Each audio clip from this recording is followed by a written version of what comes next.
দিল্লির পরবর্তী মুখ্যমন্ত্রী হচ্ছেন অতীশী। দিল্লির পরবর্তী মুখ্যমন্ত্রী হচ্ছেন অতীশী মার্লেনা। পরিষদীয় বৈঠকের পর নতুন মুখ্যমন্ত্রী হিসেবে তার নাম ঘোষণা করেছেন অরবিন্দ কেজরিওয়াল।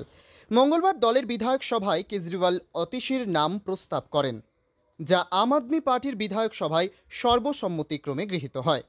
ইন্ডিয়া টুডের এক প্রতিবেদনে এ তথ্য জানা যায়। প্রতিবেদনে বলা হয়েছে, এই মন্ত্রিসভায় কোনো উপমুখ্যমন্ত্রী থাকবেন না।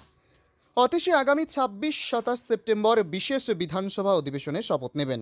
এদিকে মঙ্গলবার বিকেলে দিল্লির উপরাজ্যপাল ভিকে সেক্সেনের সঙ্গে দেখা করে নিজের পদত্যাগপত্র জমা দেবেন কেজরিওয়াল। দিল্লির আবগারি মামলায় ইডির হাতে গ্রেপ্তার হওয়ার পরেও মুখ্যমন্ত্রীর পদ থেকে পদত্যাগপত্র জমা দেননি কেজরিওয়াল।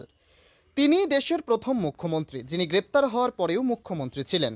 কিন্তু জামিনে মুক্তি পাওয়ার পরেই আম আদমি পার্টির প্রধান কেজরিওয়াল ঘোষণা করেন তিনি মুখ্যমন্ত্রী পদ থেকে পদত্যাগ করবেন।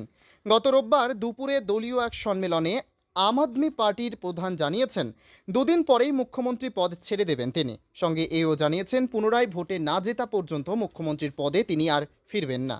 তারপর থেকেই দিল্লির পরবর্তী মুখ্যমন্ত্রী কে হবেন তা নিয়ে আলোচনা শুরু হয়েছিল। মুখ্যমন্ত্রী পদে কেজরিওয়ালের উত্তরাধিকারী হিসাবে ৫ জন আম আদমি পার্টির বিধায়কের নাম নিয়ে আলোচনা ছিল। এই ৫ বিধায়ক হলেন অতীশী মার্লেনা, সৌরভ ভরদ্বাজ, কৈলাস গহলোত, গোপাল রায় এবং ইমরান হোসেন। এই ৫ বিধায়ক ছাড়াও আলোচনায় ছিলেন কেজরিওয়ালের স্ত্রী সুনিতাও। সেভাবে সক্রিয় রাজনীতিতে না থাকলেও স্বামীর গ্রেপ্তারের পর সুনিতাকেই দলের সামনের সারিতে দেখা গিয়েছিল। সেই সময় দিল্লির বাসিন্দাদের কাছে জেলবন্দি কেজরিওয়ালের বার্তাও তুলে ধরতেন তিনি। তবে মুখ্যমন্ত্রীর দৌড়ে সকলকে পেছনে ফেলে দিলেন অতীশী।